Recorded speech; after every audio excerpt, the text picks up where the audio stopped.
Abbiamo detto in una precedente chiacchierata che nella vicenda del giardino dell'Eden c'è stata una confusione tra l'albero della vita e l'albero della conoscenza del bene e del male.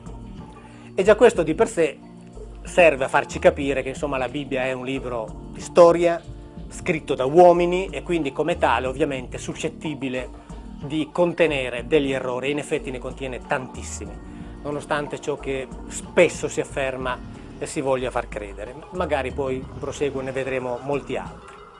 Ma su questo primo errore se n'è inserito un altro, a mio avviso, ancora molto più grave. Sappiamo che ci viene raccontato che Adamo ed Eva hanno mangiato la cosiddetta mela, cioè il frutto dell'albero della conoscenza del bene e del male. Quindi per un momento dimentichiamoci del pasticcio precedente e rimaniamo a questo. Accettiamo l'idea che hanno mangiato il frutto dell'albero della conoscenza del bene e del male. E si dice che quando hanno consumato questo frutto, Adamo ed Eva, dice la tradizione religiosa, hanno cominciato a distinguere il bene dal male. Cioè ci viene detto che in quel momento, e questo sarebbe in quel senso un racconto simbolico, Dio ha inserito nel cuore dell'uomo il senso del giusto e dell'ingiusto, il senso di ciò che è bene e il senso di ciò che è male, quindi creando una netta distinzione. Questo è ciò che ci è stato insegnato e ci viene insegnato da circa 2000 anni. Ma non è così.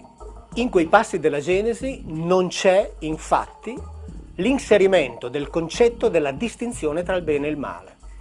Quando gli autori ebraici antichi volevano introdurre il concetto della distinzione, usavano una terminologia precisa e lo facevano tutte le volte. Tutte le volte che volevano distinguere un qualcosa usavano il ben u ven, cioè noi diciamo distinguere una mela da una pera. Loro dicevano distinguere tra una mela e tra una pera. Ora, qui questa espressione non c'è. In più c'è un altro aspetto. Viene usato il verbo yadà, cioè il verbo conoscere, che non è il conoscere così come lo intendiamo noi, ma è il famoso conoscere biblico. Sappiamo che nella Bibbia si dice che quando un uomo conosce una donna ha con lei un rapporto sessuale, cioè è una sperimentazione fisica diretta. Quindi qui abbiamo nella Genesi, in quel passo della Genesi, l'espressione di un concetto preciso.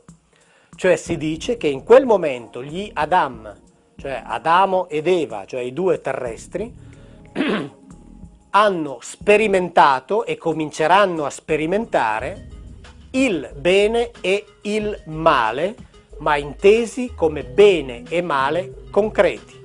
Il termine ebraico col quale viene indicato male, il termine ra, non ha nulla a che vedere con il concetto astratto di male, ma indica addirittura, dicono molti interpreti ebrei molto importanti contemporanei, indica la fisiopatologia del corpo umano.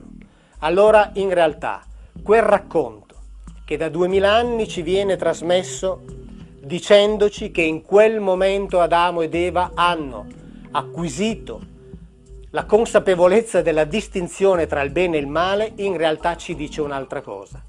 Ci dice che sperimentando la loro possibilità di procreare si sono accorti di essere diventati autosufficienti rispetto agli Elohim, che fino ad allora avevano il controllo anche della formazione degli Adam, cioè dei terrestri.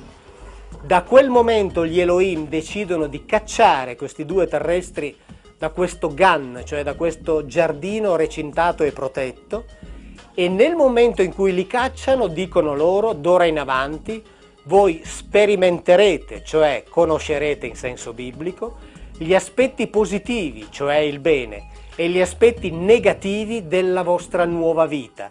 Ma quando si parla qui di aspetti positivi e di aspetti negativi, si parla della vita concreta, nulla a che vedere con la dottrina morale, nulla a che vedere con il concetto del giusto e dell'ingiusto, nulla a che vedere con la capacità di distinguere tra ciò che è bene e ciò che è male, perché questo in quel passo dell'Antico Testamento, cioè nel passo della Genesi in cui di questo si parla, questo concetto non c'è.